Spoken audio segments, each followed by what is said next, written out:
If you want exceptional cleaning on car carpets, you need two products, and you need to watch this video because I'm here where they make the stuff. Aramco in Salt Lake City. They're bottling behind me.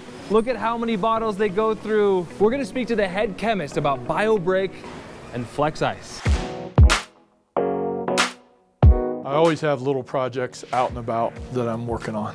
Meet Tom Forsyth. I've developed over 200 products. He is the brains behind my favorite carpet products for auto detailers. We've created something unique, and we did it in this little room. The lab might be little, but the scale of his creations is massive. This lab has been responsible for developing products that have been hundreds of millions of dollars sold over the last 20 years. If you're new to carpet cleaning, BioBreak is what's called a pre-spray.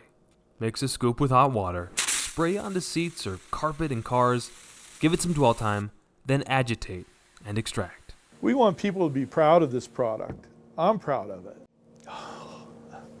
And I really can't do it any better. It's not overwhelming, but it's just pretty awesome. So let's talk about why BioBreak works so well on car upholstery and carpet. And all of this starts with knowing what you're actually cleaning. What type of carpet or fiber are we actually dealing with in cars? Probably 20 years ago, if you have an old car, there's probably nylon upholstery in it. But I think today it's moved toward the polyester. The way it's made, you're not going to stain polyester. The fiber is extruded, the color is there throughout. Nylon or wool are both made, you dye them and they have dye sites, so they can be readily stained. The difference between polyester and the negative that compared to nylon is oils love to bond to polyester fiber. And BioBreak is an oil assassin. We have a lot of things in here. We have the alkalinity, 9.5 pH, that can help break down the oils. We have the surfactants that help break down the oils. And we have some of the orange oil, which serves to do that. And then we also have a little bit of enzymes in it. So everything in there is meant to break down those type of things. And if a kid has thrown up or something like that in, this would be a good way to help clean that out. It has a lot of phosphate in it, so that as it's breaking down, whatever's been broken off, the phosphate grabs and keeps it in solution so it doesn't go back and resoil that. When you're extracting it, the soils are ready to leave. And the Flex Ice has similar phosphate, so it carries away more easily. So you get a more complete free rinsing, I say, less chemical residue when you use these products in tandem. Flex Ice. It's the powder you put in your extractor. When this first came out, he says, it was a revolution in the carpet cleaning industry. Worked with 10 to 12 fragrances before we settled on maple.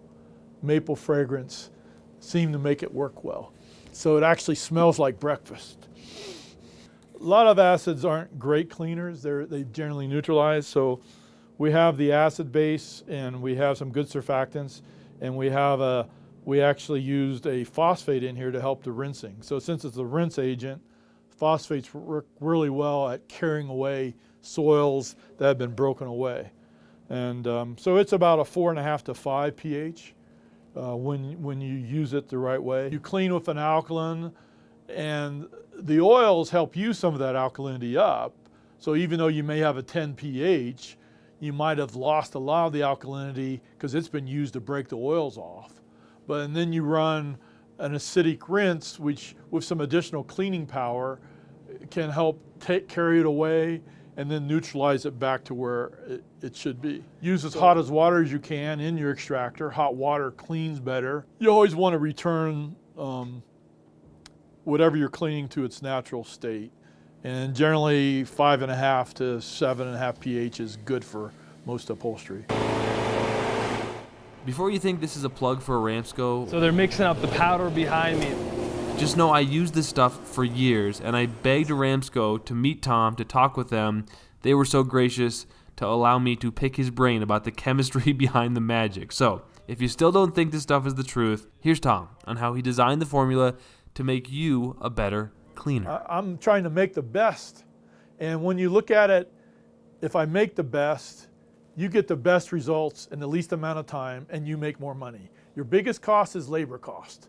And if you have a product that doesn't clean quickly and you got to do it again, you just lost money from you thought you saved, but you just lost because you weren't willing to pay more. And still, when you think about it, we're only talking about a scoop or two of this, which is a pretty small amount.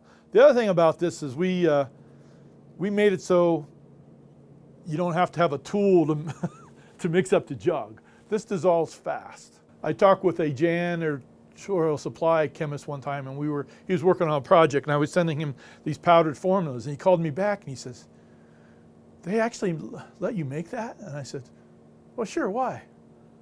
I would never get away with making such an expensive formula." And for us, it's like, we make it better, we don't make it cheaper. And he was in the janitorial supply chemist for 30 years. He said, not once did they let him make the formula the way he wanted it made. It always, oh, we like it, make it cheaper, add some water, or get a different raw material. I've never had anybody ever come to me from this company and say, hey, you need to make it cheaper. Use something less expensive, which generally means less, you lose performance. So I'm proud of this baby. I didn't have to do anything more. It's right now, it's good.